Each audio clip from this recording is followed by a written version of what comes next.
नमस्कार फ्रेंड्स, स्वागत आहे तुमचं सर्वांचं अनअकॅडमी आपल्या इंडियाचं लार्जेस्ट ई लर्निंग ऑनलाईन प्लॅटफॉर्मवरती. मी तुमचा अभ्यासक मित्र आनंद बिराजदार. फ्रेंड्स, गेल्या लेक्चरमध्ये ज्यावेळेस आपण 24 तारखेला लेक्चर घेतला होता 17:05 ते 23:05 दरम्यान, जे की आपण रिव्हिजनचा लेक्चर होता, तर थोडं तांत्रिक अडचण आल्यामुळे, इंटरनेटचा इश्यू आल्यामुळे तो लेक्चर सुरुवात करून लगेच बंद करावा लागला.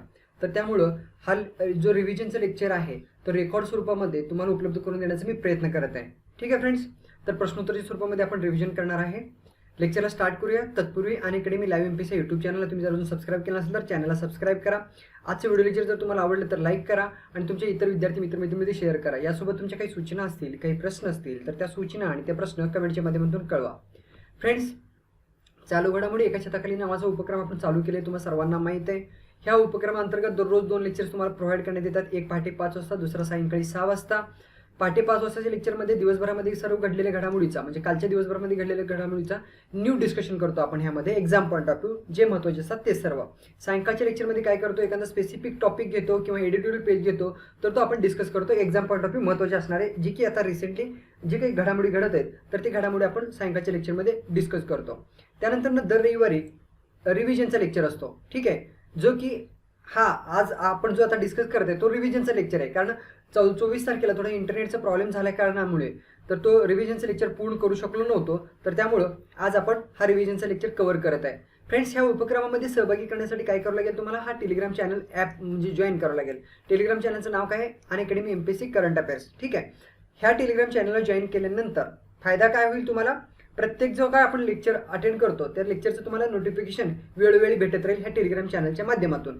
दुसरी गोष्ट म्हणजे आपण जे काही डिस्कशन करतो त्याचं PDF स्वरूपामध्ये नोट्स देखील तुम्हाला ह्या टेलिग्राम चॅनलच्या माध्यमातून प्रोव्हाइड करण्यात येतो. म्हणून हा टेलिग्राम चॅनल जॉईन करायचा आहे. फ्रेंड्स, हा माझा अनअकॅडमी एमपीसीचा प्लसचं सबस्क्रिप्शन आहे. जर का आपल्यापैकी कोणाला सबस्क्रिप्शन घ्यायचं असेल, ANANDBIRAJADR हा रेफरल कोड वापरून तुम्ही प्लसचा सबस्क्रिप्शन घेऊ शकता. यासंबंधी तुमचे काही प्रश्न असतील, काही समस्या असतील तर तुम्ही निश्चितच मला कॉन्टॅक्ट करू शकता. 9325876074 हा माझा कॉन्टॅक्ट नंबर आहे. त्यानंतर फ्रेंड्स, हा माझा बेसिक प्रोफाईल आहे, इन्फॉर्मेशन आहे. माझं नाव आनंद बिराजदार. माझं शिक्षण BA अर्थशास्त्र MA पब्लिक झालेलं आहे. राज्य मुखपीरसाठी उपयुक्त असणारे एक पुस्तक लेखन देखील मी केलेलं आहे. मात्र लॉकडाऊनच्या काळामुळे ते पुस्तक प्रकाशित झालेलं नाही. येणाऱ्या काळामध्ये पुस्तक प्रकाशित होईल. माझा अनअकॅडमी लर्निंग ॲपवरची जर मला अजून तुम्ही फॉलो केलं नसेल तर प्लीज अनअकॅडमी लर्निंग ॲपवरती मला फॉलो करा. त्याचं लिंक जो आहे डिस्क्रिप्शन बॉक्समध्ये देण्यात आलेला आहे. ठीक आहे फ्रेंड्स, आपल्यापैकी जर कोणाला अनअकॅडमी एमपीसीचा प्लस सबस्क्रिप्शन घ्यायचं असेल तर एक आता 2 वर्षासाठी खूप छान ऑफर चाललेलं आहे. 2 वर्ष अनलिमिटेड ॲक्सेस, जेवढे एमपीसीसाठी जेवढे एक्झाम कंडक्ट करतात तेवढे सर्व कोर्सेस तुम्ही एका सबस्क्रिप्शनमध्ये घेऊ शकता. 2 वर्षासाठी 8,400 रुपये, पूर्वी 33,600 रुपये फी होता. तर त्यामध्ये पुन्हा हा रेफरल कोड वापरलात तुम्ही तर त्यामध्ये ॲडिशनली 10% डिस्काउंट देण्यात येतो. म्हणजे केवळ 7,560 रुपयामध्ये अनअकॅडमी एमपीसीचा प्लसचा सबस्क्रिप्शन तुम्ही घेऊ शकता. फ्रेंड्स, पहिला प्रश्न आहे, जागतिक संचार दिन जो आहे तर तो कधी साजरा केला जातो, हा पहिला प्रश्न आहे. ठीक आहे, तर बघा, पहिला पर्याय क्रमांक 1 16 मे, पर्याय क्रमांक 2 17 मे, पर्याय क्रमांक 3 18 मे, पर्याय क्रमांक 4 19 मे. तर ह्या प्रश्नाचं उत्तर देण्याचा प्रयत्न करा फ्रेंड्स. 1 2 3 सेकंद मी वेट करतो. ह्या प्रश्नाचं उत्तर देण्याचा प्रयत्न करा सर्वांनी.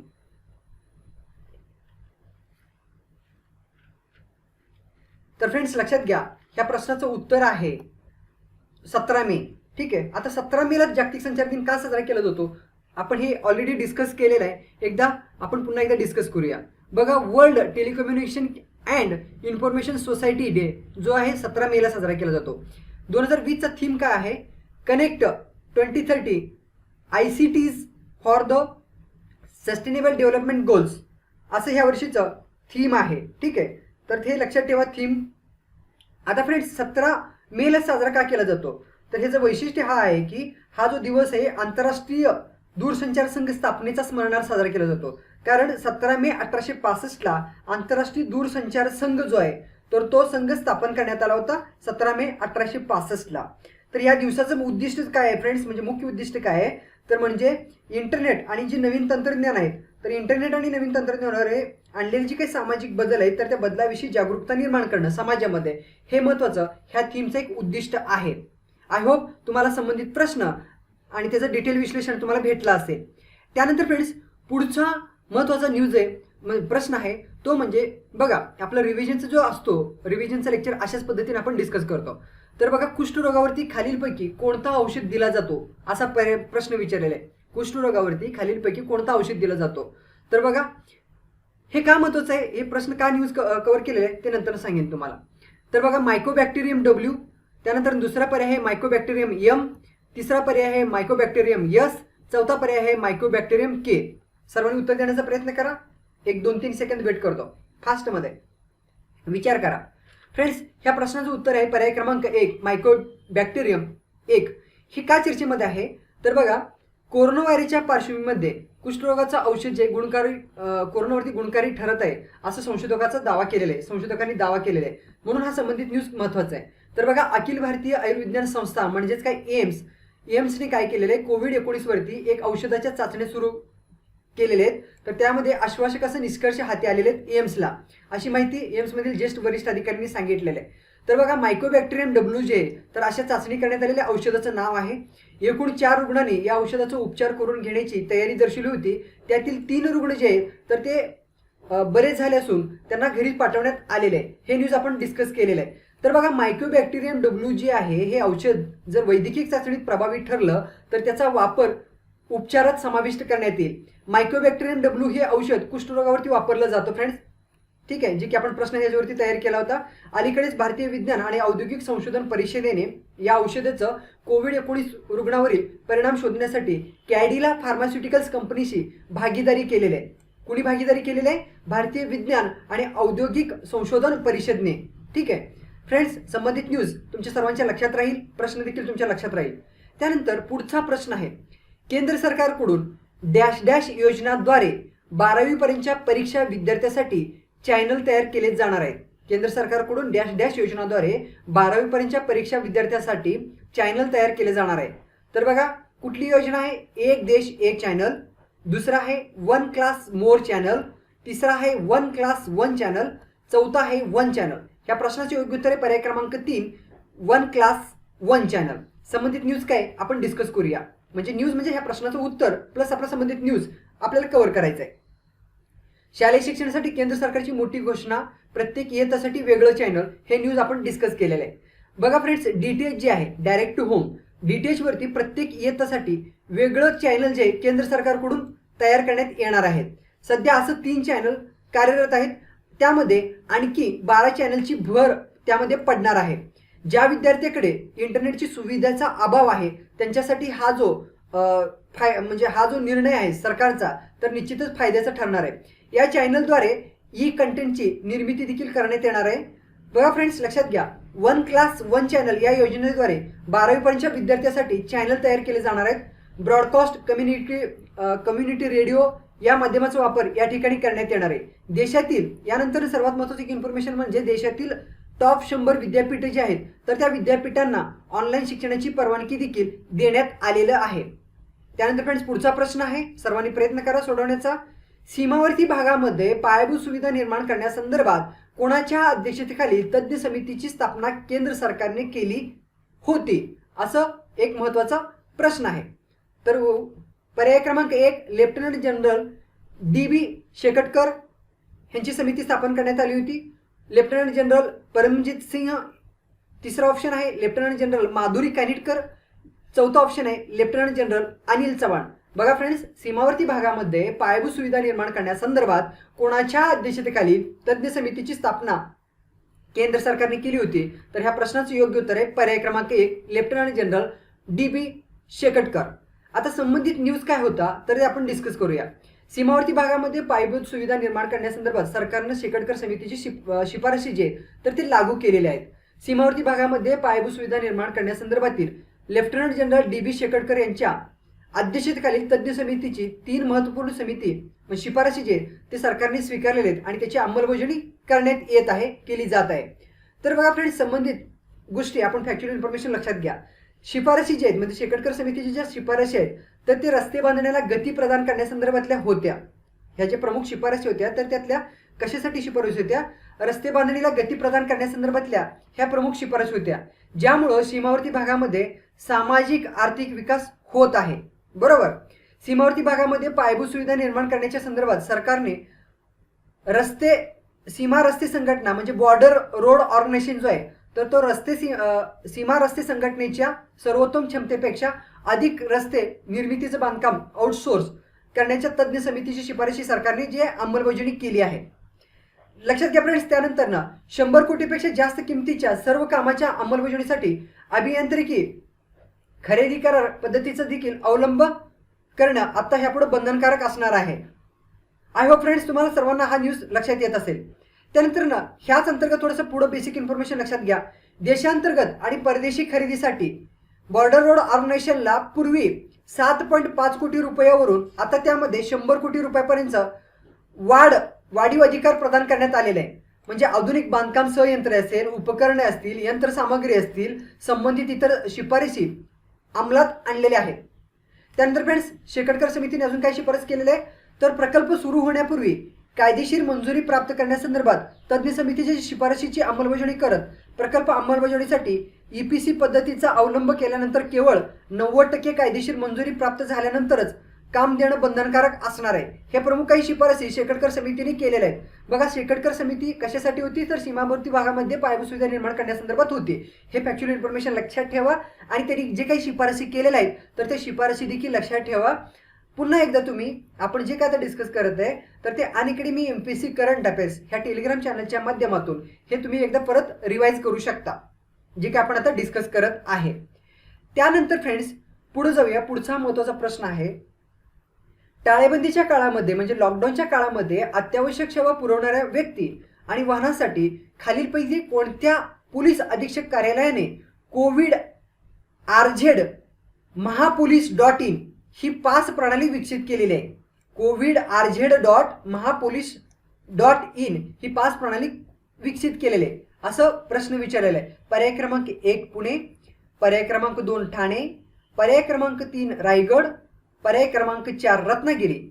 बघा फ्रेंड्स टाळेबंदीच्या काळामध्ये अत्यावश्यक सेवा पुरवणाऱ्या व्यक्ती आणि वाहनांसाठी खालीलपैकी कोणत्या पोलीस अधीक्षक कार्यालयाने कोविड RZ.महापोलीस.in ही पास प्रणाली विकसित केलेली आहे. ह्या प्रश्नाचं उत्तर आहे पर्याय क्रमांक 3 रायगड पोलीस अधीक्षक कार्यालयाने हे पास प्रणाली विकसित केलेलं आहे. तर संबंधित न्यूज काय होता आपण डिस्कस करूया. लक्षात घ्या फ्रेंड्स रायगड पोलिसांच्या पोर्टलनं प्रशासनाचं काम जे सुलभ केलेलं आहे हे न्यूज आपण ऑलरेडी डिस्कस केलेलं आहे. आता रिव्हिजन करत आहे आपण.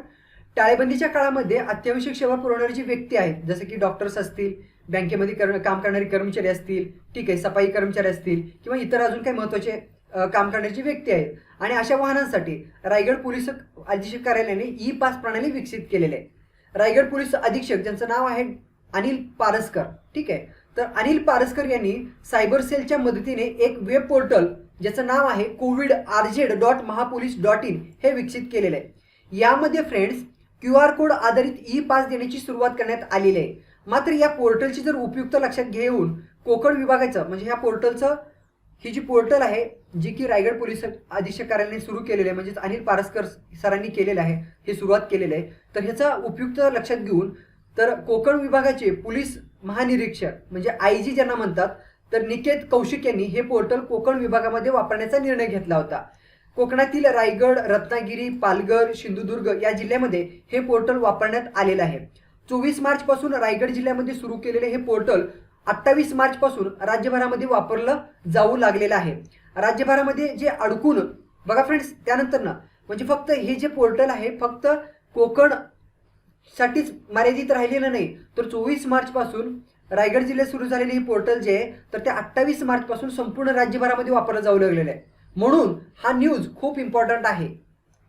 राज्यभरामध्ये जे अडकून पडलेले नागरिक आहेत तर त्या नागरिकांसाठी याच वेब पोर्टलचा वापर केला जात आहे आणि राज्यभरातील 5.5 लाखाहून अधिक नागरिकांना ई पास सेवेचा या माध्यमातून लाभ मिळाला आहे. संबंधित न्यूज आणि प्रश्न त्या प्रश्नाचं उत्तर का न्यूज इम्पॉर्टंट आहे ते आपण डिस्कस केलेलं आहे. त्यानंतर फ्रेंड्स पुढचा महत्त्वाचा प्रश्न आहे खालीलपैकी कोणते औषध कोरोनावरील उपचारामध्ये प्रभावी ठरलेले आहेत. खालीलपैकी कोणते औषध जो आहे तर कोरोनावरील उपचारामध्ये प्रभावी ठरलेला आहे.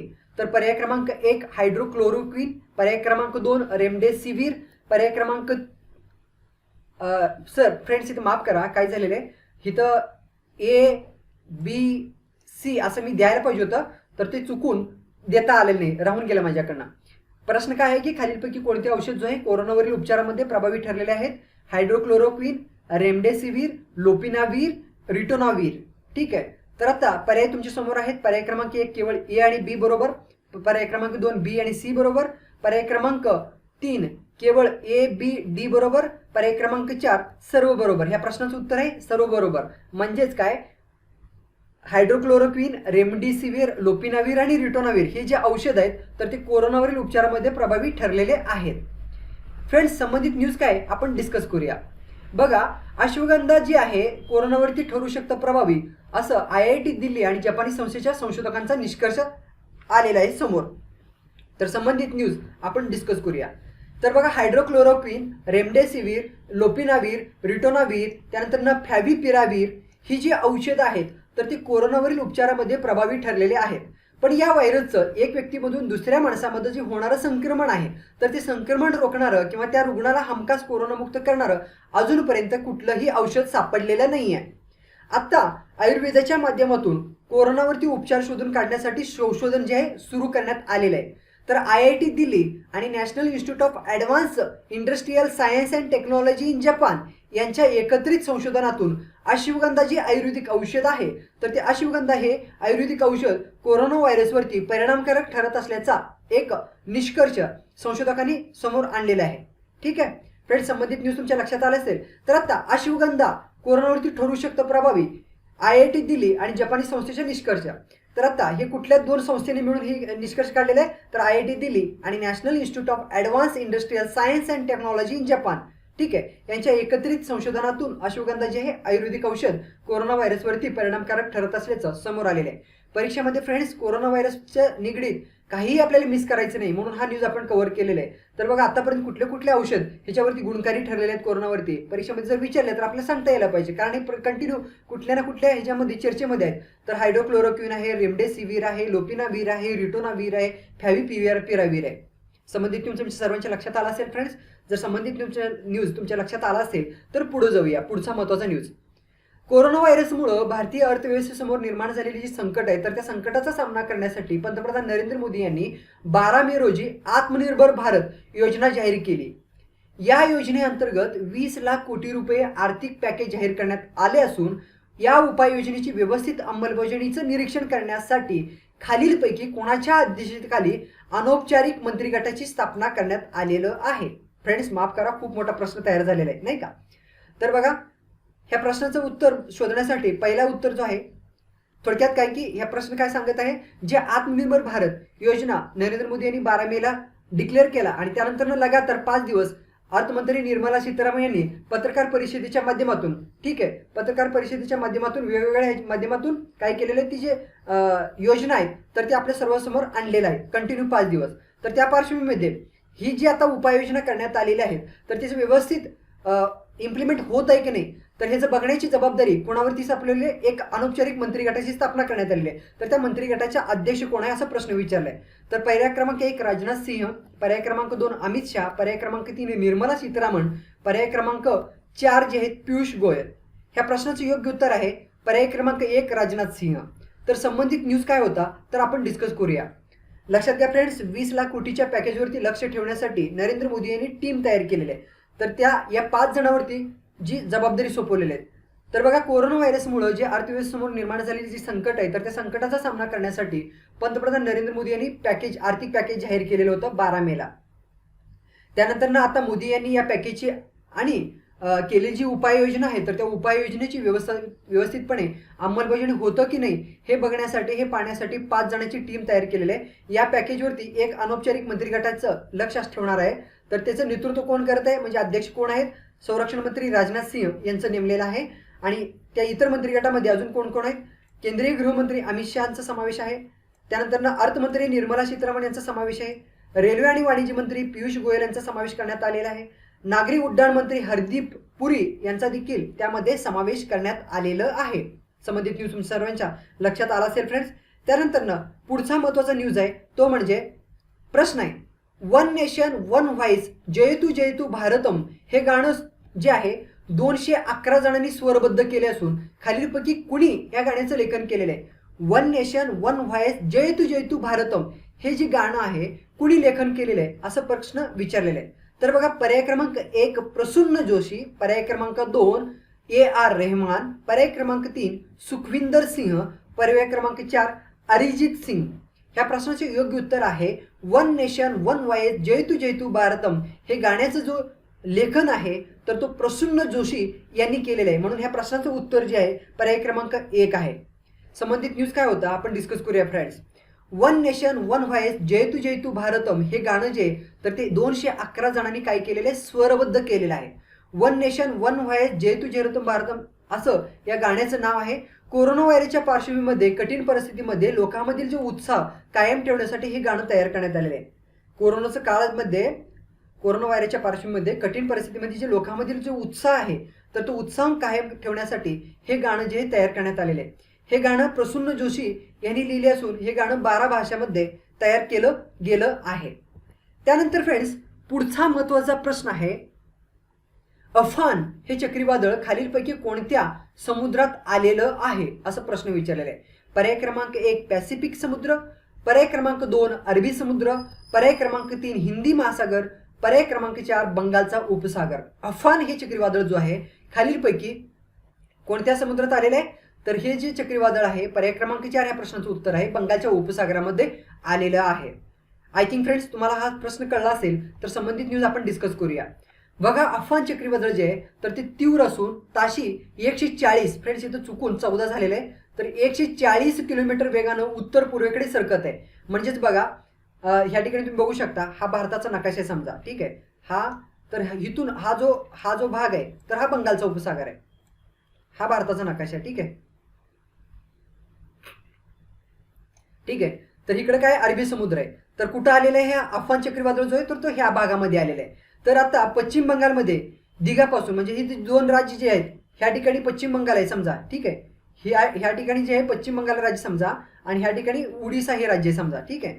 तर पश्चिम बंगालमधील दिघापासून 770 किलोमीटरवरती आणि ओडिसामधील पारादीप पासून 500 ओडिसामधील पारादीप जे आहे तर ते पारादीप पासून 520 किलोमीटर अंतरावरती बंगालच्या उपसागरामध्ये या वादळाचं केंद्र असून ते ताशी 140 किलोमीटर वेगानं उत्तर पूर्वेकडे सरकत आहे.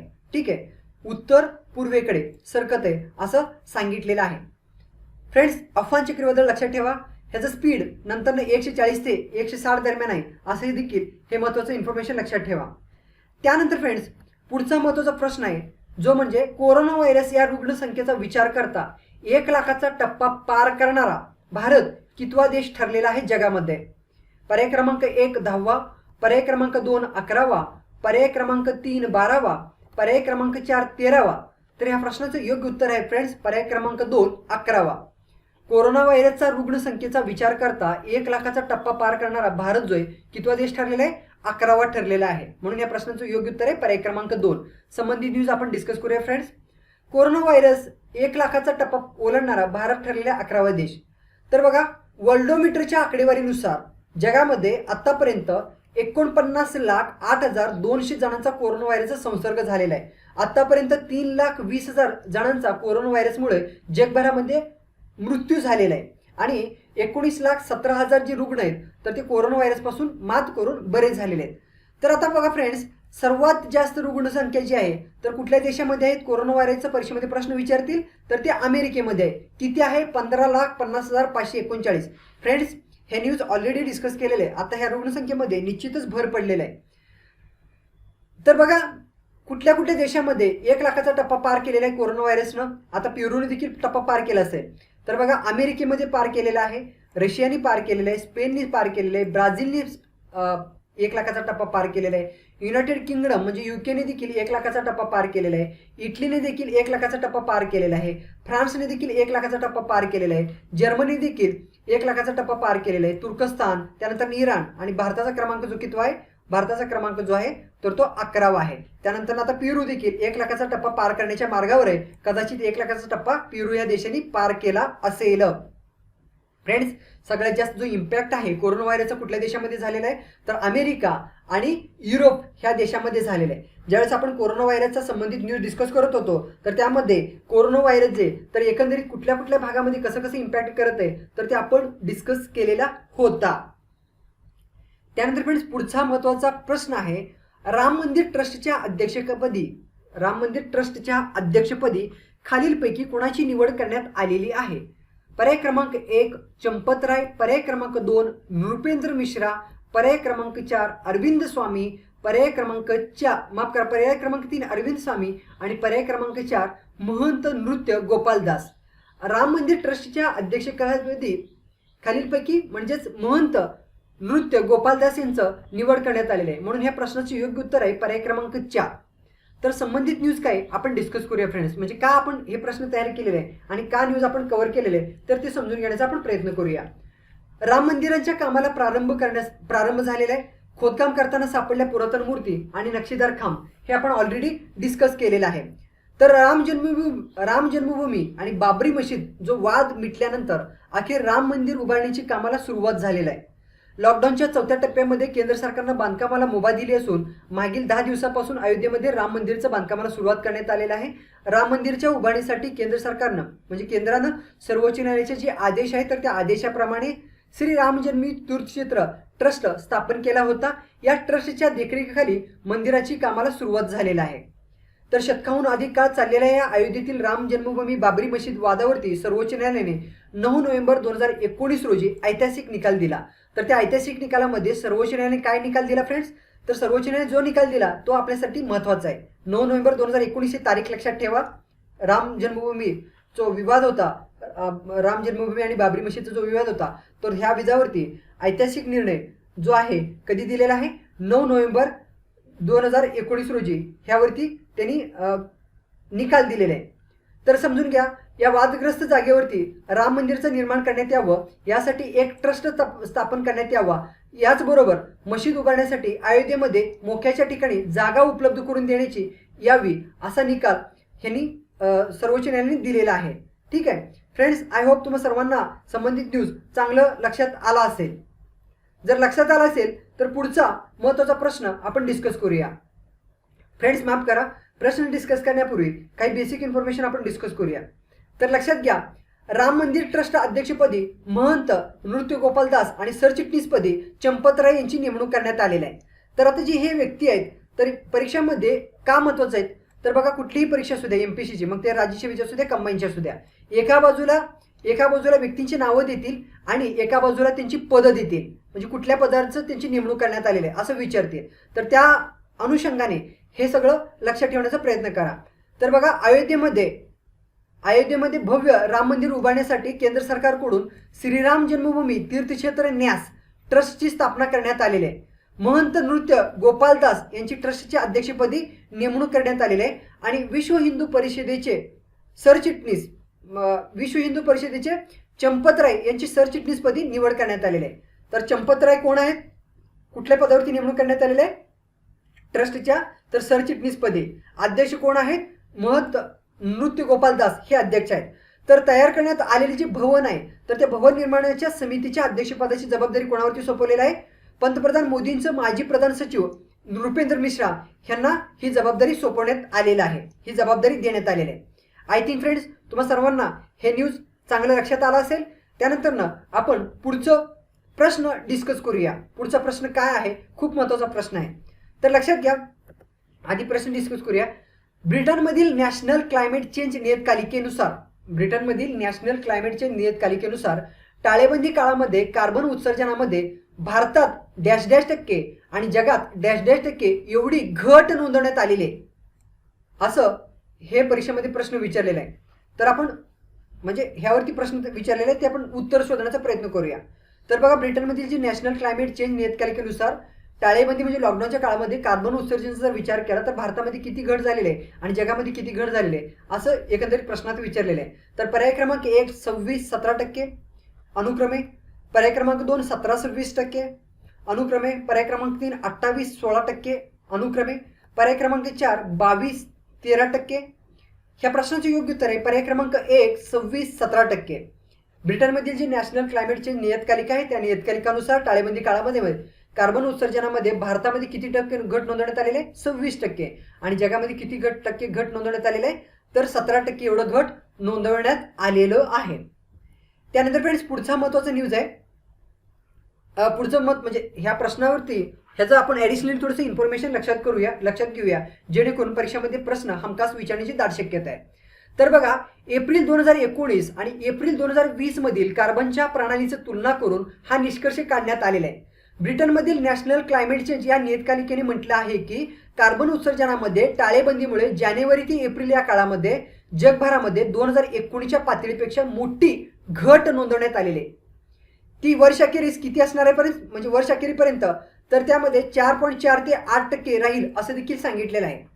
तर बघा, दुसऱ्या महायुद्धानंतर कार्बन उत्सर्जनामध्ये प्रथमच एवढ्या मोठ्या प्रमाणामध्ये घट नोंदवलेला आहे. टाळेबंदीचा हा जो परिणाम असून 2020 मध्ये कार्बन उत्सर्जनात सर्वाधिक निव्वळ वार्षिक घट नोंदवली जाण्याची शक्यता आहे. भारताशिवाय फ्रेंड्स लक्षात घ्या, भारतामध्ये किती घट नोंदवण्यात आलेली आहे? 26%. भारताशिवाय ब्रिटनमध्ये 30.7% घट नोंदवण्यात आलेली आहे. अमेरिकेमध्ये 31.6% घट नोंदवण्यात आलेली आहे.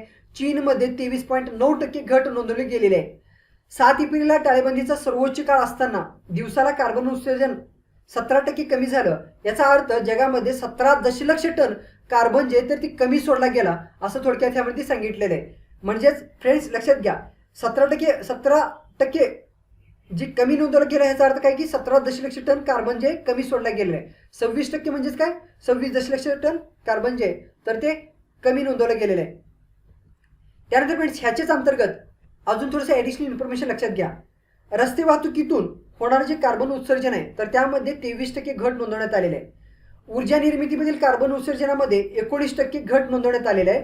उद्योग आणि हवाई वाहतुकीतून कार्बन उत्सर्जनामध्ये उद्योगातून 25% आणि हवाई वाहतुकीतून 10% घट नोंदवलं गेलेलं आहे.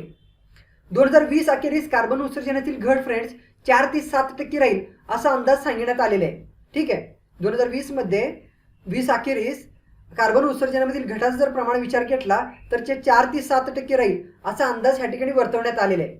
या अभ्यासामध्ये असं देखील म्हटलं गेलेलं आहे की हे कार्बन उत्सर्जन कमी झालं असलं तरी त्याचा हवामान बदलावरती फारसा परिणाम होणार नाही, कारण ही जी घट फार किरकोळ आहे. आधीच मोठ्या प्रमाणावरती कार्बन वातावरण साठलेलं आहे. फ्रेंड्स, या अभ्यासामध्ये असं म्हटलं आहे की हे जे कार्बन उत्सर्जन कमी झालं असलं तरी देखील याचा हवामान बदलावरती फारसा परिणाम होणार नाही. का होणार नाही?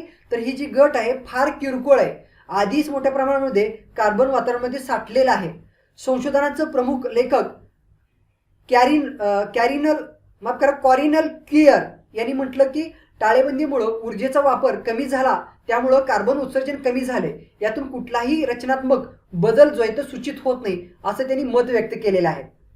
आय थिंक फ्रेंड्स, संबंधित न्यूज आणि संबंधित प्रश्न तुम्हाला लक्षात आला असेल. हे न्यूज का महत्त्वाचा होता तर बघा, पर्यावरणाशी निगडीत खूप महत्त्वाचा इम्पॉर्टंट न्यूज होता. जागतिक हवामान बदल असेल, तापमान वाढ असेल, त्याच्याशी अनुषंगून हा महत्त्वाचा न्यूज होता, म्हणून आपण हा न्यूज आणि प्रश्न डिस्कस केलेला आहे. त्यानंतर फ्रेंड्स, पुढचा महत्त्वाचा प्रश्न आहे, व्हिडिओ कॉल करून कोणत्या न्यायालयाने मृत्यूदंडाची शिक्षा सुनावली असं प्रश्न विचारला गेलेला आहे. पर्याय क्रमांक 1 सर्वोच्च न्यायालयाने, पर्याय क्रमांक 2 मुंबई उच्च न्यायालयाने, पर्याय क्रमांक 3 दिल्ली उच्च न्यायालयाने, पर्याय क्रमांक 4 सिंगापूर न्यायालयाने. तर बघा फ्रेंड्स, व्हिडिओ कॉल करून कोणत्या न्यायालयाने म्हणजेच काय, सिंगापूर न्यायालयाने, पर्याय क्रमांक 4 सिंगापूर न्यायालयाने मृत्यूदंडाची शिक्षा सुनावलेला आहे. संबंधित न्यूज आपण डिस्कस करूया. फ्रेंड्स, माफ करा, इथं ऑप्शनमध्ये चुकून 1 असं राहिलेलं आहे, तर 1 नसून ह्या प्रश्नाचं योग्य उत्तर काय आहे, पर्याय क्रमांक 4 ह्या प्रश्नाचं योग्य उत्तर आहे सिंगापूर न्यायालयाने. संबंधित न्यूज काय होता आपण डिस्कस करूया, समजून घेऊया. सिंगापूर न्यायालयाने काय केलेलं आहे तर व्हिडिओ कॉलवरून न्यायालयाने सुनावली मृत्यूदंडाची शिक्षा. हे आपण न्यूज ऑलरेडी डिस्कस केलेलं आहे. कोरोनाचा फटका न्यायव्यवस्थेला देखील बसला आहे. म्हणजे कोरोना जो आहे तो अनेक क्षेत्रावरती फटका बसलेला आहे. उद्योग व्यवसाय ठप्प झालेले आहेत, वाहतूक व्यवसाय ठप्प झालेला आहे, सगळ्या जगाचं आर्थिक व्यवस्था जे ते कोलमडलेलं आहे. ठीक आहे, तर बघा, कोरोनाचा इम्पॅक्ट जो आहे म्हणजे एवढ्या सगळ्या क्षेत्राच्या सोबत न्यायव्यवस्थेत देखील याचा फटका बसलेला आहे. अनेक देशामध्ये आता काय झालेलं आहे की न्यायालयामधील जी महत्त्वाची प्रकरण आहेत तर त्या महत्त्वाच्या प्रकरणाची सुनावणी व्हिडिओ कॉल आणि फोन कॉलच्या माध्यमातून केली जात आहेत. सिंगापूरमध्ये अशाच एका खटल्याच्या सुनावणी दरम्यान न्यायाधीशांनी आरोपीला मृत्यूदंडाची शिक्षा सुनावलेली आहे. तर व्हिडिओ कॉल करून अशा प्रकारे थेट मृत्यूदंडाची शिक्षा सुनावण्याची ही पहिलीच वेळ आहे जगभरामध्ये. फ्रेंड्स, म्हणजे जगात अशा प्रकारचा ही पहिलीच वेळ आहे. मूळचा मलेशियन नागरिक असणारा पी गेनासन, ज्याचं वय 37 वर्षे आहे, हा 2011च्या अंमली पदार्थाच्या तस्करीच्या प्रकरणामध्ये शिक्षा सुनावण्यात आलेली आहे. मूळचा मलेशियन नागरिक असणारा पी गेनासन यांनी, ठीक आहे, हा 2011च्या अंमली पदार्थाच्या तस्करीच्या प्रकरणामध्ये ह्याला शिक्षा सुनावण्यात आलेली आहे. सिंगापूरमध्ये सध्या न्यायालयाचं कामकाज बंद आहे. मात्र महत्त्वपूर्ण खटल्याची सुनावणी व्हिडिओ कॉलवरून करण्याची मुभा देण्यात आलेला आहे. सिंगापूरमध्ये अंमली पदार्थाच्या तस्करीसाठी कठोर शिक्षा आहे. तर त्या कठोर शिक्षेच्या अनुषंगाने मूळचा मलेशियन नागरिक असणारा पी गेनासन याला अंमली पदार्थाच्या तस्करीच्या प्रकरणामध्ये मृत्यूदंडाची शिक्षा म्हणजे फाशीची शिक्षा सुनावण्यात आलेली आहे. ठीक आहे, संबंधित न्यूज खूप महत्त्वाचा होता. बघा का महत्त्वाचा होता हा जो प्रश्न, हा जो न्यूज आहे, तर तो हा न्यूज GK बेस्ड आहे. ठीक आहे, जगभरामध्ये पहिली घटना कुठली घडलेली आहे, तर एखादी घटना जगभरामध्ये पहिली घडली, देशामध्ये पहिल्यांदा घडली, महाराष्ट्रामध्ये पहिल्यांदा घडली, तर पहिल्या ह्याच्यावरती GK बेस्ड क्वेश्चन विचारण्याची दाट शक्यता आहे. जर विचारलं तर आपल्याला हा संबंधित न्यूज महत्त्वाचा होता, माहीत राहायला पाहिजे, म्हणून हा न्यूज आपण कव्हर केलेला आहे. त्यानंतर फ्रेंड्स आत्ता आपण डायरेक्ट जी की महत्त्वाची जी न्यूज आहे, जी की गेल्या आठवड्याभरामध्ये घडलेलीच, तर त्या न्यूजचं आपण थोडक्यात रिव्हिजन करण्याचा प्रयत्न करूया 17 तारखेपासून 24 तारखेपर्यंत. ठीक आहे, ह्यावरती म्हणजे न्यूज डिस्कस करत असताना म्हणजे रिव्हिजन करत असतानाच ह्यावरती कुठले कुठले प्रश्न विचारू शकतात, कुठले कुठले प्रश्न येऊ शकतात, तर ते आपण समजून घेण्याचा प्रयत्न करूया. ठीक आहे, लक्षात येते फ्रेंड्स आपण जे काय मी तुम्हाला सांगत आहे ते. तर लक्षात घ्या, फेसबुक शॉप्स छोट्या विक्रेत्यांनाही करता येणार वस्तूची ऑनलाईन विक्री. तर बघा, फेसबुक आणि इंस्टाग्रामच्या माध्यमातून छोट्या विक्रेत्यांना वस्तूची विक्री करता येणार आहे. अमेरिकेमध्ये ही सेवा सुरू करण्यात आली असून लवकरच भारतामध्ये देखील ही सेवा सुरू करण्यात येणार आहे.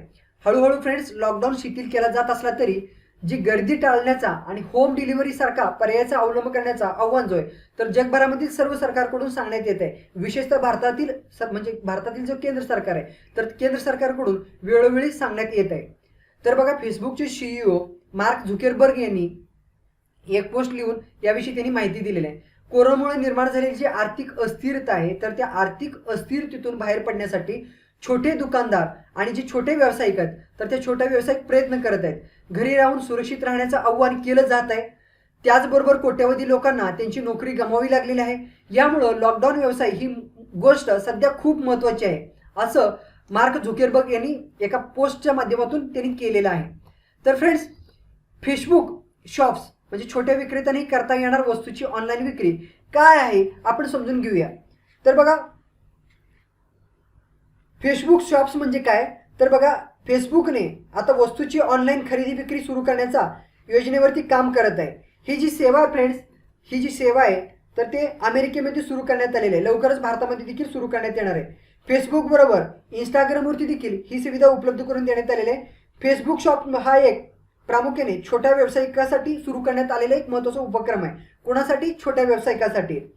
लक्षात घ्या फ्रेंड्स, छोट्या व्यावसायिकांसाठी हा एक महत्त्वाचा उपक्रम आहे. छोट्या व्यावसायिकांना फेसबुकच्या माध्यमातून त्यांच्याकडे जी वस्तू आहे, ज्यांच्याकडे जे माल आहे, तर त्या वस्तूचा कॅटलॉग तयार करता येणार आहे, ज्यामुळे ग्राहकांना त्या फेसबुक पेजवरती गेल्यानंतर सर्व वस्तू दिसतील आणि ग्राहक या वस्तूची निवड करून खरेदी करू शकणार आहेत. ठीक आहे, यासाठी कोणताही साईट किंवा कुठल्याही ॲपची गरज नाही असं फेसबुककडून मत व्यक्त करण्यात आलेलं आहे.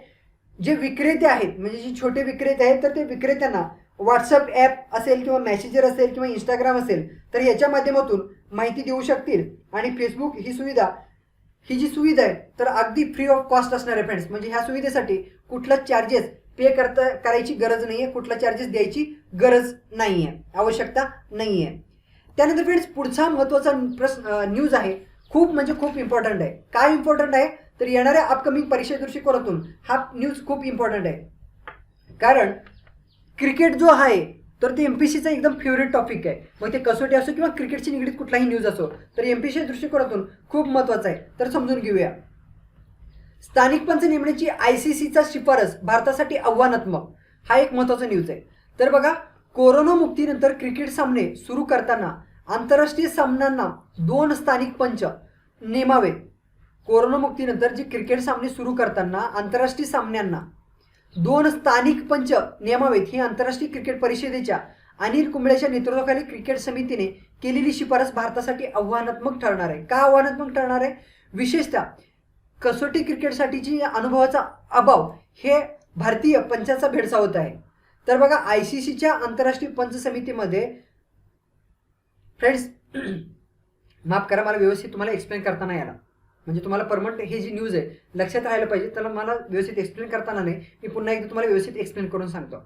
बघा, कोरोनामुक्तीनंतर क्रिकेट सामने सुरू करण्यात येईल. ठीक आहे, तर त्या सामन्यामध्ये म्हणजे जे आंतरराष्ट्रीय सामने असतात प्रामुख्याने, तर त्या आंतरराष्ट्रीय सामन्यामध्ये किमान 2 स्थानिक पंच नेमावत असं आंतरराष्ट्रीय क्रिकेट परिषदेचं अनिल कुंबळेच्या नेतृत्वाखाली क्रिकेट समितीनं ही शिफारस केलेली आहे. आणि ही जी शिफारस आहे भारतासाठी आव्हानात्मक ठरणार आहे. का ठरणार आहे तर बघा, कसोटी क्रिकेटसाठीचा अनुभवाचा अभाव, म्हणजे कसोटी क्रिकेटचा जो पंचचा आहे, तर पंच म्हणून म्हणजे जे आहे अंपायर, ठीक आहे, तर त्याचा अनुभवाचा अभाव हे भारतातील पंचांना एक महत्वाचा भेडसावत आहे, ही एक समस्या भेडसावत आहे. हे एक महत्वाचं न्यूज तुमच्या लक्षात आलं असेल. म्हणजे का आव्हान ठरत आहे, म्हणजे त्यांना एक अनुभव नाहीये, म्हणजे पंच म्हणून काम करण्याचा म्हणजे अंपायर म्हणून काम करण्याचा अनुभव नसल्याचा हे एक महत्वाचा समस्या आहे. तर बघा, आयसीसीच्या आंतरराष्ट्रीय पंच समितीमध्ये 4 भारतीय पंचाचा समावेश करण्यात आलेला आहे. ठीक आहे, कुठले कुठले आहेत, म्हणजे 4 भारतीय पंचाचा समावेश आहे. त्यामध्ये नितीन मेनन, दुसरे आहेत सी श्यामसुंदर, त्यानंतर ना तिसरे आहेत अनिल चौधरी, चौथे आहेत वीरेंद्र शर्मा. ठीक आहे, तर यांना एकाही सामनेला पंचगिरी केलेला अनुभव नाही आहे, पंचगिरी त्यांनी केलेलं नाही आहे. केवळ नितीन मेनन जे आहेत आंतरराष्ट्रीय पंच समितीमध्ये जे 4 भारतीय पंच आहेत, तर त्या 4 भारतीय पंचापैकी नितीन मेनन जे आहेत, तर त्या केवळ एकट्याच व्यक्तींना, म्हणून मी ती मुद्दाम काय केलेलं आहे, नितीन मेननला रेड कलरमध्ये मी बोल्ड केलेलं आहे. तर नितीन मेनन जे आहेत, तर ती केवळ एकटे असे आहेत की त्यांना, नितीन मेनन जे एकटे आहेत की त्यांना आंतरराष्ट्रीय क्रिकेटमध्ये पंच म्हणजे अंपायर म्हणून काम केल्याचा एक अनुभव आहे. तर बघा, कोरोना मुक्तीनंतर क्रिकेटमध्ये चेंडूला लकाकी येण्यासाठी लाळेचा वापर करण्यावरती बंदी घालण्याचा शिफारस जे तर आयसीसी क्रिकेट समितीने केलेलं आहे. चेंडू स्विंग होण्याकरता लाल चेंडूसाठी लाळेचा उपयोग केला जात होता. तुम्हाला सर्वांना माहिती आहे ना, जो बॉलर असतो बॉलिंग करत असताना कशा पद्धतीने ते हे करतात, लाळ टाकून थोडासा घासून पुसून बॉलिंग करतात, नाही का. इमॅजिन करा, म्हणजे इमॅजिन केलं की तुम्हाला सर्वांच्या लक्षात येते का लाळ टाकायचं नाही असं ठरवण्यात आलेलं आहे. तर त्यामुळे काय होतं, आता कोरोना व्हायरसचा इम्पॅक्ट म्हणजे पार्श्वभूमी म्हणून हा निर्णय घेण्यात आलेला आहे, डिसिजन घेण्यात आलेला आहे. त्यानंतर फ्रेंड्स, पुढचा महत्त्वाचा न्यूज आहे आयुष्य भारत योजनेचा 1 कोटी लोकांना लाभ, हा एक महत्त्वाचा न्यूज आहे. ठीक आहे, तर आयुष्यमान भारत योजनेमध्ये आतापर्यंत 1 कोटी लोकांना मोफत वैद्यकीय उपचाराचा लाभ मिळाला असल्याचा पंतप्रधान नरेंद्र मोदी यांनी बुधवारी म्हटलेलं आहे. ठीक आहे, तर हा न्यूज फ्रेंड्स बुधवारचा होता, म्हणून आपण हा आता कव्हर करत, म्हणजे रिव्हिजनच्या लेक्चरमध्ये बुधवारचा न्यूज आता कव्हर करत आहे, म्हणून ह्या बुधवारच्या वाक्याला काही महत्त्व नाही आहे. आपण संबंधित न्यूज फक्त रिव्हिजन करत आहे. सप्टेंबर 2018 पासून मध्ये मोदी यांनी पंतप्रधान जन आरोग्य योजना उर्फ त्याला दुसरं नाव काय आयुष्यमान भारत योजना जाहीर केली होती. ठीक आहे, तर जगातील सर्वात मोठी आरोग्य योजना म्हणून या योजनेचं नाव लौकिक मिळालेलं आहे. तर परीक्षामध्ये प्रश्न असा विचारतील की जगातील सर्वात मोठी आरोग्य योजना कुठला आहे, असं जर विचारलं तर आपल्याला सांगता यायला पाहिजे प्रधानमंत्री जन आरोग्य योजना किंवा आयुष्यमान भारत योजना हे जगातील सर्वात मोठं आरोग्य विमा योजना आहे, आरोग्य योजना आहे. हे फॅक्च्युअल इन्फॉर्मेशन लक्षात ठेवा. मेघालयातील मेगाथाफा या आयुष्यमान भारत, फ्रेंड्स लक्षात घ्या, मेघालयातील मेगाथाफा जे आहेत तर ते आयुष्यमान भारत योजनेतील 1 कोटीव्या लाभार्थी ठरलेले आहेत.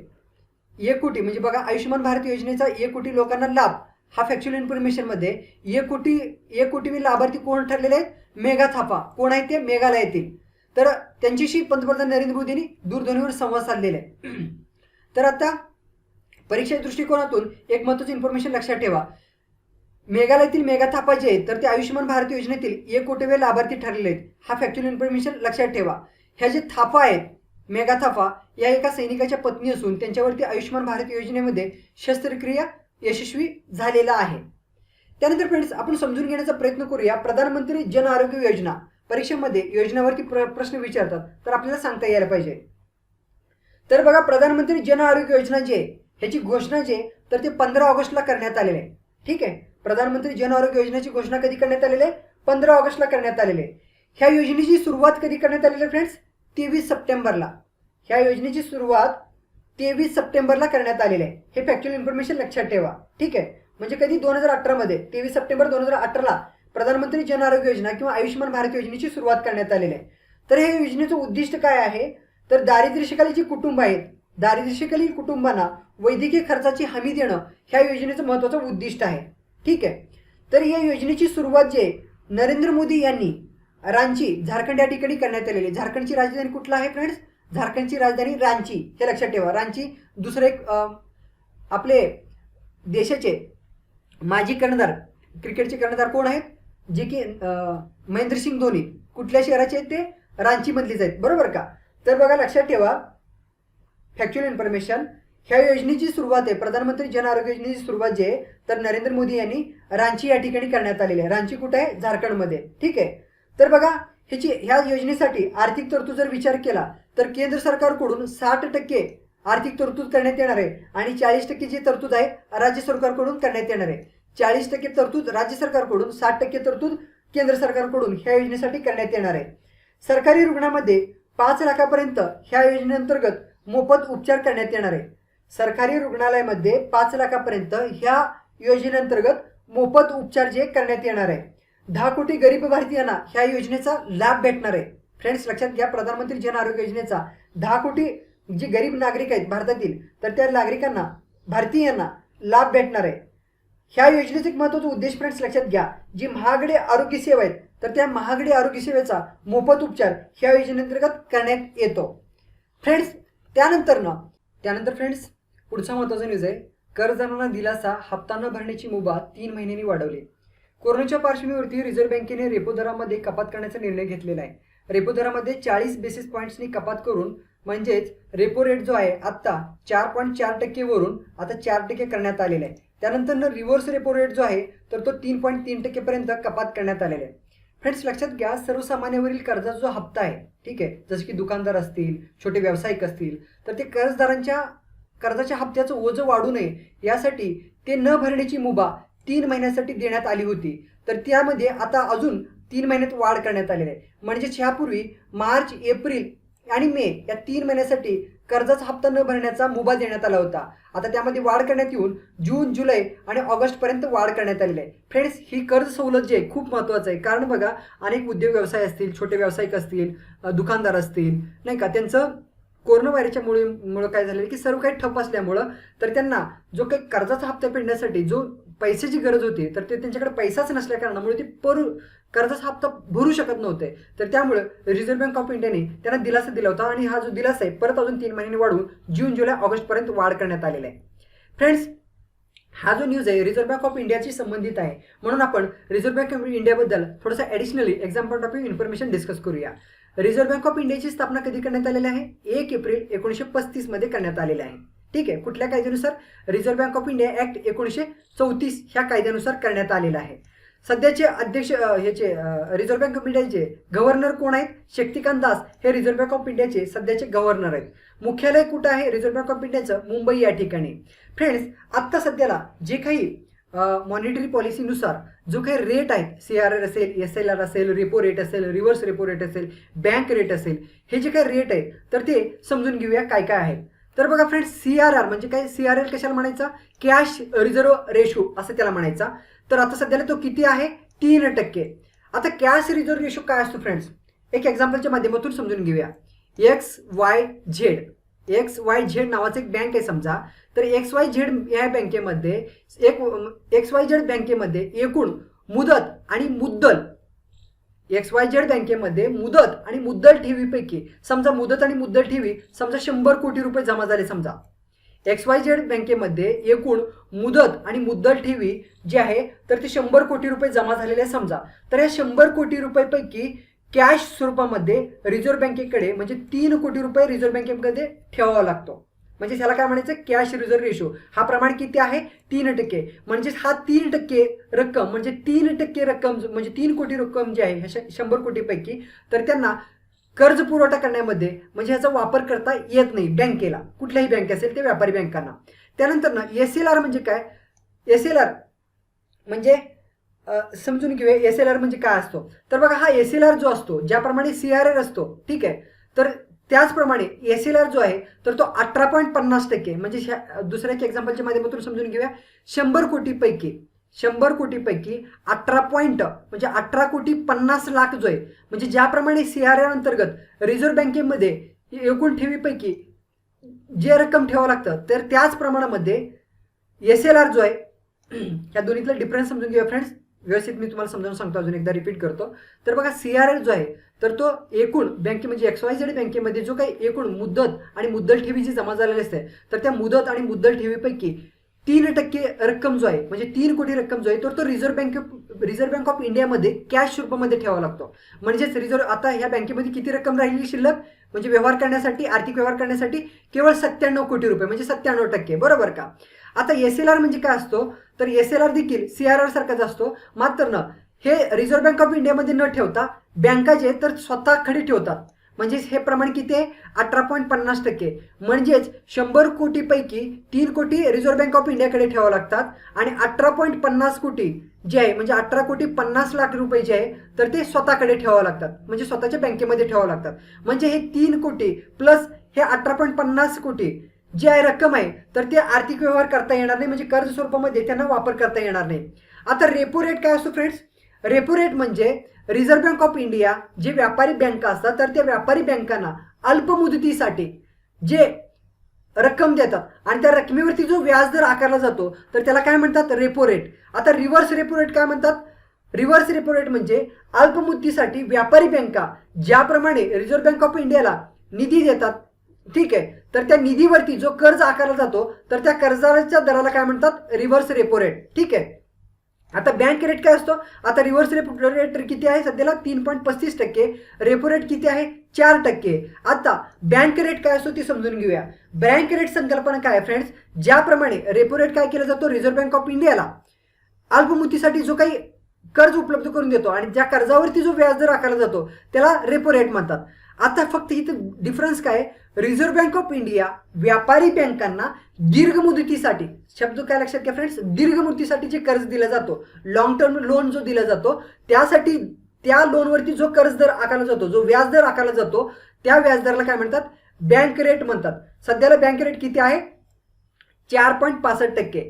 फ्रेंड्स आय होप तुम्हाला सर्व हे फॅक्च्युअल इन्फॉर्मेशन लक्षात आला असेल. सर हा फॅक्च्युअल इन्फॉर्मेशन तुमच्या लक्षात आला असेल तर पुढे जाऊया.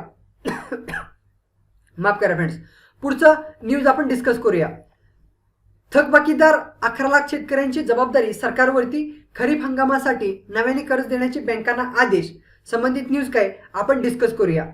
महात्मा ज्योतिबा फुले कर्जमुक्ती योजनेपासून वंचित राहिलेले जे 11 लाख शेतकरी आहेत तर त्या शेतकऱ्यांच्या थकीत कर्जाची जबाबदारी जे अखेर राज्य सरकारने स्वतःकडे घेतलेला आहे. हा एक महत्त्वाचा न्यूज आहे. ठीक आहे. म्हणजे जे काही महात्मा ज्योतिबा फुले कर्जमुक्ती योजनेपासून म्हणजे जे लाभार्थी आहेत तर त्या लाभार्थीच्या दृष्टिकोनातून म्हणजे शेतकऱ्यासाठी हा न्यूज खूप इम्पॉर्टंट आहे. ठीक आहे. परीक्षेमध्ये ह्या न्यूजवरती परीक्षेमध्ये प्रश्न नाहीत विचारणार पण आपल्या जीवनाशी निगडीत महत्त्वाचा प्रश्न आहे. आपण बरेच जण शेतकऱ्यांची मुलं आहे तर त्यासाठी हा न्यूज खूप महत्त्वाचा आहे. तर बघा ह्या योजनेनुसार ज्या शेतकऱ्यांची कर्जाची थकीत रक्कम सरकारच्या नावाखाली म्हणजे त्यानुसार या शेतकऱ्यांची म्हणजे जे 11 लाख शेतकरी आहेत तर त्या 11 लाख शेतकऱ्यांची कर्जाची थकीत रक्कम जे सरकारच्या नावावरती दाखवावी आणि कर्जमुक्त शेतकऱ्यांना येत्या खरीप हंगामासाठी नव्याने कर्ज द्यावं असा आदेश राज्य सरकारने शुक्रवारी काढलेला आहे. व्यापारी बँकांना दिलेला आहे. शेतकऱ्याचं थकीत 8,100 कोटी रुपये व्याजासह देण्याची हमी देखील राज्य सरकारनं दिलेला आहे. शेतकरी कर्जमुक्ती योजनेअंतर्गत म्हणजे कर्जमुक्ती योजनेमध्ये 1 एप्रिल लक्षात घ्या फ्रेंड्स 1 एप्रिल 2015 ते 31 मार्च 2019 दरम्यान अल्पमुदत पीक कर्ज घेतलेले आणि त्यांचा भरणा करू न शकलेले शेतकऱ्यांना 2 लाख रुपयाच्या मर्यादेपर्यंत कर्जमुक्ती देण्याची घोषणा सरकारने डिसेंबर 2019 मध्ये केलेली होती राज्य सरकारने. या योजनेमध्ये पात्र ठरलेल्या 32 लाख शेतकऱ्यांपैकी सुमारे 60% म्हणजेच 19 लाख शेतकऱ्यांचा खात्यामध्ये आतापर्यंत 12,000 कोटी रुपये जमा करण्यात आलेले आणि एकूण आतापर्यंत ह्या योजनेचे जे लाभार्थी आहेत 11 लाख लाभार्थ्यांना ह्या योजनेचा अजून लाभ मिळाला नाही. म्हणजेच की राहिलेली जी 8,100 कोटी रुपये जे आहे तर ते सरकारने ह्याची हमी घेतलेला आहे. ह्या अंतर्गत म्हणजे ह्याच न्यूज अंतर्गत पुढचं महत्त्वाचं बेसिक इन्फॉर्मेशन लक्षात घ्या. कोरोना संकटामुळे कर्जमाफीसाठी निधीच नसल्यामुळं तुर्तास ही जी योजना थांबवण्याचा निर्णय राज्य सरकारने घेतलेला आहे. जरी ही योजना थांबवलेला असेल तरी या योजनेमध्ये पात्र ठरलेले आणि लाभापासून जी वंचित राहिलेले 11,12,000 जे शेतकरी आहेत तर त्या शेतकऱ्यांचा भार आपल्या खांद्यावरती घेण्याचा निर्णय जो राज्य सरकारने घेतलेला आहे. या 11 लाख शेतकऱ्यांचा कर्जमुक्त करण्यासाठी सरकारला 8,100 कोटी रुपयाची गरज आहे. विशेष म्हणजे या कर्जाची एप्रिलपासून व्याजासह परतफेड करण्याची हमी राज्य सरकारने घेतलेला आहे. शेतकऱ्याच्या दृष्टिकोनातून आपण शेतकऱ्याची मुलं आहे. आपल्यापैकी बरेच आपले शेतकरी वडीलधारी जे बांधव आहे म्हणजे वडीलधारी जे पालक आहेत तर ते त्यांच्यासाठी हा महत्त्वाचा न्यूज आहे फ्रेंड्स. त्यानंतर ना पुढचा महत्त्वाचा न्यूज आहे, राज्यामध्ये गुंतवणुकीसाठी 3 वर्षे परवानगीची अट रद्द. काय न्यूज आहे समजून घेऊया. राज्यामध्ये गुंतवणूकदारांना आकर्षित करण्याकरिता पुढील 3 वर्षे गुंतवणुकीसाठी कोणत्याही परवानगीची आवश्यक नसेल असा एक महत्त्वाचा धोरणात्मक निर्णय राज्य सरकारने घेतलेला आहे. गुंतवणुकीकरता उद्योजकांना परवानगी घ्यावी लागतात, अनेक परवानगी घ्याव्या लागतात. या परवानग्या मिळण्यास अनेकदा विलंब होतो. तसेच 40,000 एकर म्हणजे त्यासाठी हा एक महत्त्वाचा धोरणात्मक निर्णय घेतलेला आहे. तसेच यासोबतच 40,000 एकर जागा गुंतवणूकदारांना उपलब्ध करून देण्याचा महत्त्वपूर्ण निर्णय जो आहे महाराष्ट्र औद्योगिक विकास महामंडळाने घेतलेला आहे. उद्योजकांमध्ये विश्वास निर्माण व्हावा या उद्देशानेच उद्योगमंत्री सुभाष देसाई आणि महाराष्ट्र औद्योगिक विकास महामंडळाचे मुख्य कार्यकारी अधिकारी डॉक्टर पी अनबलगन यांनी ही प्रचलित नियमामध्ये थोडासा बदल करून हा महत्त्वाचा धोरणात्मक निर्णय घेतलेला आहे. ठीक आहे. तर राज्याच्या विविध भागामध्ये गुंतवणूकदारांना 40,000 एकर जागा उपलब्ध करून देण्याचा निर्णय घेण्यात आलेला आहे. ही जी जागा आहे फ्रेंड्स, दीर्घ आणि अल्पकालीन भाडेपट्ट्याद्वारे उपलब्ध करून देण्यात येणार आहे. या जागेवरती सर्व पायाभूत सुविधा महाराष्ट्र औद्योगिक विकास महामंडळाकडून उपलब्ध करून दिलं जाणार आहे. त्यानंतर फ्रेंड्स पुढचा म्हणजे ह्याच न्यूज अंतर्गत पुढच्या काही बेसिक गोष्टी आपण समजून घेऊया. हा न्यूज खूप इम्पॉर्टंट आहे. 1,000 पेक्षा जास्त कामगार असलेल्या कारखान्यांच्या आवारामध्ये कामगार निवास बांधण्याकरिता मोफत जागा राज्य सरकारकडून उपलब्ध करून देण्यात येणार आहे. यासोबतच 1,000पेक्षा जी कमी कामगार असतात तर कमी कामगार असलेल्या कारखान्यामधील कामगारांच्या निवासाकरिता महाराष्ट्र औद्योगिक विकास महामंडळाच्या वतीने वसतिगृह उभारण्यात येणार आहे. विदेशी गुंतवणूकदारांना आकर्षित करण्याकरिता स्वतंत्र विभाग देखील कार्यरत राहणार आहे. ठीक आहे. विदेशी गुंतवणूकदारांना आकर्षित करण्याकरिता स्वतंत्र विभाग देखील कार्यरत राहणार आहे. या जागेसाठी अर्ज केल्यापासून फ्रेंड्स आता मित्र नावाचा जो संकल्पना आहे, ठीक आहे, मित्र नावाचा जो संकल्पना आहे तो मित्र नावाचा संकल्पना आपल्या परीक्षेच्या दृष्टिकोनातून खूप महत्त्वाचा आहे, कारण यावरती परीक्षेमध्ये प्रश्न हमखास येऊ शकतो. तर बघा, या जागेसाठी अर्ज केल्यापासून प्रत्यक्ष उत्पादन निर्मिती सुरू होण्यापर्यंतच्या प्रक्रियेपर्यंत उद्योजकांना मदत करण्याच्या उद्देशाने मित्र ही नवीन संकल्पना राज्य सरकारकडून राबवण्यात येणार आहे. तर आता मित्र ही संकल्पना कोणत्या राज्यात राबवलं जात आहे उद्योगांना मदत करण्यासाठी असं परीक्षेमध्ये जर प्रश्न विचारला तर महाराष्ट्र राज्यामध्ये मित्र ही संकल्पना राबवण्यात येते. हे फॅक्च्युअल इन्फॉर्मेशन लक्षात ठेवा. मित्र म्हणजेच काय, Maharashtra industrial and trade relationship manager ही जी नवीन संकल्पना, मित्रचं पूर्ण लॉंग फॉर्म लक्षात ठेवा. मित्र म्हणजे काय, महाराष्ट्र इंडस्ट्रीयल, MI, त्यानंतर ना T for trade, R for relationship, M for manager. ठीक आहे. मित्रचं संकल्पना काय की Maharashtra industrial trade relationship manager ही नवीन संकल्पना राज्यात राबवण्यात येणार आहे. प्रत्येक कंपनीसाठी मित्र नियुक्त केले जाणार आहेत. म्हणजे प्रत्येक वेगवेगळ्या कंपनीसाठी ही मित्र नियुक्त करण्यात येणार आहे आणि उद्योजकांना सर्व मदत जे करणं हे एक महत्त्वाचं मित्राचं काम असणार आहे. उद्योजकांना फ्रेंड्स वित्तीय सहाय्य किंवा कायदेशीर मदत उपलब्ध होण्याकरिता विशेष यंत्रणा उभी करण्यात येणार आहे. राष्ट्रीय कंपनी कायदा लवादासमोर आधारी उद्योग बंद करणे किंवा नव्याने सुरू करण्यासाठी कायदेशीर मदत देखील ह्या यंत्रणेकडून म्हणजे मित्र ह्या यंत्रणेकडून म्हणजे राबवण्यात येणार आहे. त्यानंतर फ्रेंड्स पुढचा महत्त्वाचा न्यूज आहे अफान चक्रीवादळ जो आहे. तर अफान चक्रीवादळ बद्दल महत्त्वाचा न्यूज आहे. पश्चिम बंगालला 1,000 कोटीचं तात्काळ मदत पंतप्रधान नरेंद्र मोदी यांनी घोषणा केलेली आहे. एकीकडे देशभरामध्ये कोरोनाचा थैमान घातला असतानाच पश्चिम बंगाल आणि ओडिसावरती अफान चक्रीवादळाचं संकट कोसळलेलं आहे. यानंतर तब्बल 83 दिवसांनी म्हणजे कोरोना व्हायरसच्या संकटानंतर तब्बल 83 दिवसांनी पंतप्रधान नरेंद्र मोदी यांनी पश्चिम बंगालचा आपला पहिला दौरा केलेला आहे. पश्चिम बंगालला 1,000 कोटी रुपयाची तर मृताच्या म्हणजे पश्चिम बंगालला 1,000 कोटी रुपयाची तरतूद करण्यात आलेली आहे. तर ह्या 1,000 कोटीचं वर्गीकरण कशात करण्यात येणार आहे तर मृताच्या कुटुंबियांना 2 लाख रुपये आणि गंभीररित्या जी जखमी झालेले आहेत तर जखमी लोकांना 1 लाख रुपयाचं तात्काळ मदत जे जाहीर करण्यात आलेलं आहे नरेंद्र मोदी यांनी. ह्या अफान चक्रीवादळाचा वेग फ्रेंड्स सुरुवातीला 160 ते 170 किलोमीटर ताशी एवढा होता. ठीक आहे. तर तो नंतर वाढून त्यामध्ये 190 किलोमीटर एवढं वाढ त्यामध्ये नोंदवलेला आहे. त्यानंतर फ्रेंड्स पुढचा महत्त्वाचा न्यूज आहे तो म्हणजे विशेष बल्क पार्सल सेवा सुरू करण्यासाठी महाराष्ट्र टपाल मंडळ आणि मध्य रेल्वेसोबत करार करण्यात आलेला आहे. काय न्यूज आहे आपण समजून घेऊया. भारतीय टपाल विभागाने महाराष्ट्रामध्ये मुंबई, पुणे, नागपूर या ठिकाणून पार्सल वाहतुकीसाठी मध्य रेल्वेसोबत करार केलेला आहे. तर कोविड-19 मुळे सध्या सुरू असलेल्या लॉकडाऊनच्या परिस्थितीमध्ये भारत टपाल भारत टपाल रेल्वे पार्सल सेवेअंतर्गत ग्राहकाच्या परिसरातून मोठ्या प्रमाणामध्ये वस्तू किंवा पार्सल एकत्रित केलं जाईल आणि गंतव्यस्थानापर्यंत पोहोचवलं जाईल. हा एक महत्त्वाचा न्यूज आहे. मध्य रेल्वे आणि भारत टपाल मेल मोटार सेवेद्वारे चालवण्यात येणाऱ्या 4 विशेष पार्सल सेवा गाड्याच्या माध्यमातून राज्यातील 3 शहरांमध्ये ही पार्सल सेवा देण्यात येणार आहे. पुढील टप्प्यामध्ये या पार्सल वितरण सेवेचा विस्तार करून यामध्ये औरंगाबाद आणि गोव्याचा देखील समावेश करण्यात येणार आहे. 15 मे 2020 पासून ही सेवेला सुरुवात करण्यात आलेली आहे. कुठली सेवा? विशेष बल्क पार्सल सेवा 15 मे 2020 पासून सुरू करण्यात आलेला आहे. संबंधित न्यूज तुमच्या लक्षात आला असेल फ्रेंड्स. न्यूज जर लक्षात आला असेल तर पुढचं न्यूज आपण डिस्कस करूया. फास्टॅग संबंधित एक महत्त्वाचा न्यूज आहे. अवैध किंवा अकार्यक्षम फास्टॅग लावलेल्या वाहनांना त्यांच्या प्रकारानुसार दुप्पट टोल आकारला जाणार आहे. रस्ते परिवहन आणि महामार्ग मंत्रालयाने राष्ट्रीय महामार्ग शुल्क दर आणि संकलन निर्धारण नियम 2008 मध्ये दुरुस्ती करण्यासाठी 15 मे 2020 रोजी अधिसूचना जारी केलेली आहे. ज्यामध्ये असं म्हटलं गेलं की जर एखादं वाहन फास्टॅग लावलेलं नसेल किंवा अवैध किंवा अकार्यक्षम फास्टॅग लावलेले असेल आणि त्याने टोल प्लाझाच्या फास्टॅग लेनमध्ये प्रवेश केला तर त्या वाहनाच्या प्रकारानुसार लागू असलेल्या शुल्कामध्ये दुप्पट समतुल्य फी भरावी लागेल असं एक धोरणात्मक निर्णय सांगितलेला आहे, घेण्यात आलेला आहे, बदल करण्यात आलेला आहे. या सुधारणेपूर्वी काय होतं फ्रेंड्स, वाहनाच्या वापरकर्त्याने फास्टॅग शिवाय जर फास्टॅग लेनमध्ये प्रवेश केला तरच टोल प्लाझावरती दुप्पट पैसे द्यावा लागत होता. आता फास्टॅग लावलेलं नसेल आणि अवैध किंवा अकार्यक्षम फास्टॅग लावलेले असेल तरी देखील ह्यामध्ये दुप्पट समतुल्य फी भरण्यात येणार आहे. त्यानंतर फ्रेंड्स पुढचा महत्त्वाचा न्यूज आहे, खूप इम्पॉर्टंट आहे, तो म्हणजे गडचिरोली या ठिकाणी नक्षलीच्या भूसुरुंग स्फोटामध्ये पोलीस उपनिरीक्षकासह जवान जे ते शहीद झालेले आहे.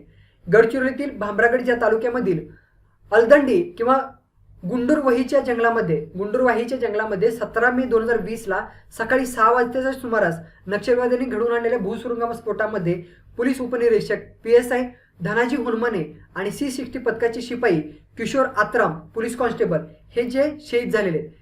हे किशोर आत्राम आहेत फ्रेंड्स, हे पोलीस कॉन्स्टेबल किशोर आत्राम आहेत आणि हे PSI धनाजी हुनमाने जे की 17 मेला शहीद झालेले आहेत.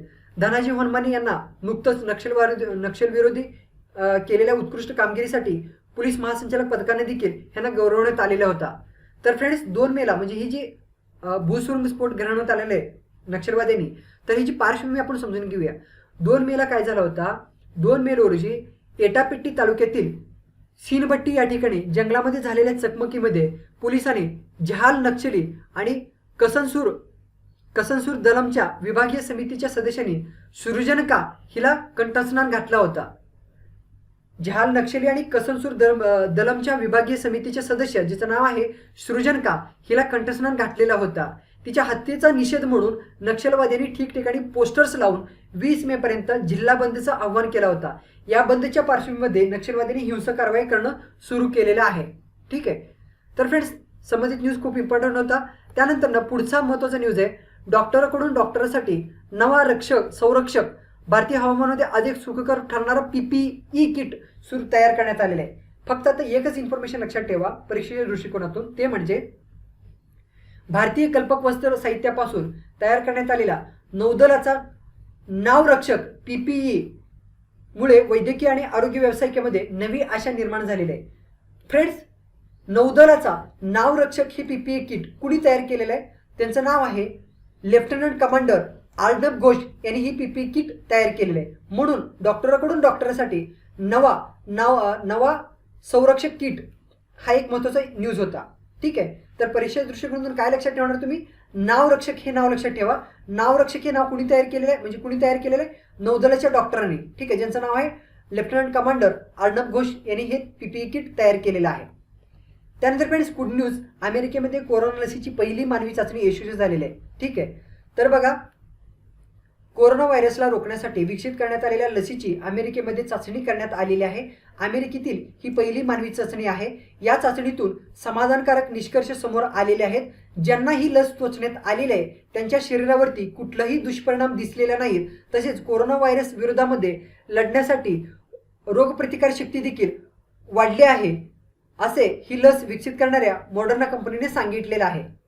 तर फ्रेंड्स लक्षात घ्या, पहिल्या 8 जणांच्या चाचणीतून ही लस सुरक्षित आणि रोगप्रतिकार शक्ती वाढवत असल्याचा निष्कर्ष समोर आलेलं आहे, मॉडर्ना कंपनीने सांगितलेलं आहे. दुसऱ्या टप्प्यामध्ये मॉडर्ना कंपनीकडून 600 तंदुरुस्त स्वयंसेवकावरती mRNA 72 ही चाचणी करण्यात येणार आहे. आता ही जी लस आहे त्या लसीचं नाव लक्षात ठेवा. काय लस आहे? लसीचं नाव काय आहे? mRNA 172, माफ करा 1273 म्हणजे 1273 ही लसीची चाचणी करण्यात येणार आहे. लसीचं नाव काय लक्षात ठेवा. मॉडर्ना कंपनीने तयारी केलेलं mRNA 72 1273 हे लसीचं नाव लक्षात ठेवा. त्यानंतर फ्रेंड्स पुढचा महत्त्वाचा न्यूज आहे, आपल्याला प्रेरणादायी देणारा महत्त्वाचा न्यूज आहे. कुठला न्यूज आहे? 1200 किलोमीटर सायकल प्रवास करणाऱ्या ज्योतीला सायकलिंग फेडरेशनकडून देणार अनोखी संधी. लॉकडाऊन काळामध्ये गुरुग्राममध्ये कामासाठी राहत असलेल्या ज्योतीनं आपल्या वडिलांसह सायकलने प्रवास करत बिहार गाठण्याचं ठरवलं होतं. तर वडिलांना मागच्या सीटवरती बसवत 15 वर्षीय ज्योतीने गुरुग्राम ते बिहार हा 1200 किलोमीटरचा अंतर अवघ्या 7 दिवसामध्ये पूर्ण केलेलं आहे. ज्योती सायकल चालवत आहे, त्यांचे वडील पाठीमाग बसलेले. वडील पाठीमाग का बसलेले? तर त्यांचा पाठीमाग एकदा अपघात झाला होता. त्या अपघातामध्ये त्यांचा पाय गेला होता, तर त्यामुळं ते पाठीमाग बसलेले आहेत. म्हणजे तुम्हाला असं वाटेल की वडील का मागं बसलेत आणि मुलगी का सायकल चालवत आहे, तर हे कंडिशन आहे. तर फ्रेंड्स या पार्श्वभूमीमध्ये म्हणजे ज्योतीने म्हणजे केवळ 15 वर्षीय ज्योतीने गुरुग्राम ते बिहार हा जो अंतर आहे 1200 किलोमीटरचा अंतर अवघ्या 7 दिवसामध्ये पूर्ण केलेलं आहे. ह्या पार्श्वभूमीमध्ये ज्योती कुमारीची कहाणी ऐकल्यानंतर सायकलिंग फेडरेशन ऑफ इंडियाने ज्योतीला चाचणीसाठी बोलवलेलं आहे. ज्योतीने ट्रायल्स यशस्वीपणे पूर्ण केली तर नॅशनल सायकलिंग अकॅडमीच्या कॉम्प्लेक्स ट्रेनिंगमध्ये तर तिची निवड होऊ शकते. नॅशनल सायकलिंग अकॅडमी जी आहे तर ती साईची अत्याधुनिक सुविधेपैकी मानली जाणारी एक महत्त्वाची संस्था आहे. साई म्हणजे काय? Sports authority of India. Friends प्रेरणादायी एक महत्त्वाचा बघा, आपण किती भाऊ करतो, हे नाही ते नाही वगैरे वगैरे कारणं सांगत असतो.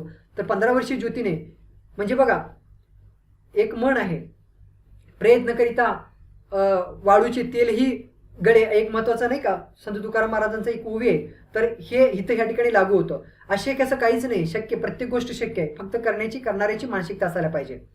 त्यानंतर फ्रेंड्स पुढचा महत्त्वाचा न्यूज आहे, वुहानमध्ये जंगली प्राण्याच्या मांस खरेदी विक्रीवरती आणि खाण्यावरती 5 वर्षासाठी बंदी घातलेली आहे. तर बघा अशा स्वरूपाचा न्यूज जो आहे तर 5 वर्षासाठी बंदी कुठल्या शहरामध्ये घातलेलं आहे किंवा कुठल्या देशामध्ये घातलेलं आहे, देशामधील कुठल्या शहरामध्ये घातलेलं आहे असं जर विचारला तर त्याचं नाव लक्षात ठेवा, वुहान प्रांतामध्ये. वुहान जो आहे तो कोरोनाचं केंद्र म्हणून ओळखलं जातं. ठीक आहे, कारण इथूनच उद्रेक झालेला आहे.